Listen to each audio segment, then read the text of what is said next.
প্রিয় দর্শক, আসসালামু আলাইকুম। দর্শক, আপনাদের প্রীতীয় শুভেচ্ছা জানিয়ে শুরু করছি আমাদের আজকের প্রতিবেদন। তো দর্শক, দেখতেই পাচ্ছেন আমাদের সামনে এক আপু দাঁড়িয়ে আছে। আমরা তার গল্পটা শুনবো, জানবো আপু কেন আমাদের ইউটিউবের মাঝে আসলেন, তিনি কি বলতে চান। আপু আসসালামু আলাইকুম, ওয়ালাইকুম সালাম।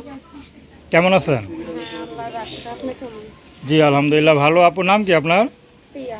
খুব সুন্দর নাম পিয়া। আপু এই গরমের মধ্যে এই যে হিজাব টিজাব বোরকা পরে আসছেন, মানে গরম লাগে না? ঘরে পর্দা করে আইছি কিসের জন্য? এই দুনিয়া দুনিয়া না, বুঝছো? সামনে আর একটা বড় দুনিয়া আছে, এইটা পর্দা করে আইছি। গরমের দিনে আগের জন্মের গরমে ভয় পাই ভাইয়া। আচ্ছা, নামাজ কালাম পড়েন নাই? হ্যাঁ, ইনশাল্লাহ করি। আচ্ছা, ইউটিউবে কেন আসলেন?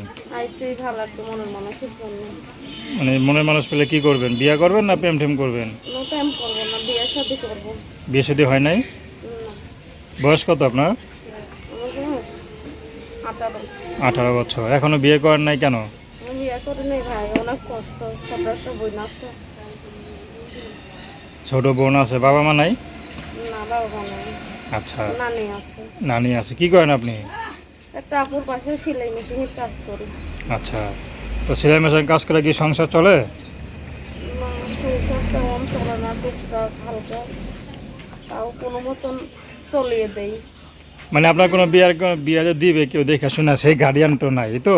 অনেক জায়গায় কোনো বিয়ের কথা আসে, কিন্তু বোনের দায়িত্ব নেন আমার ছোট বোনটা, বাপ মা হারা। তারপর অনেক কষ্টের জীবন ভাই, এর লাগে প্রতিবেদন আইসি ভালো একটা মানুষের জন্য।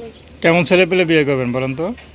আমার সেমনই বয়স্ক হইলেও কোনো সমস্যা নেই, যে আমার ছোট বোনটা মেনে নেবে, আমার নানিটা মেনে নেবে, আমি তার কাছে বিয়ে বসবো। আচ্ছা।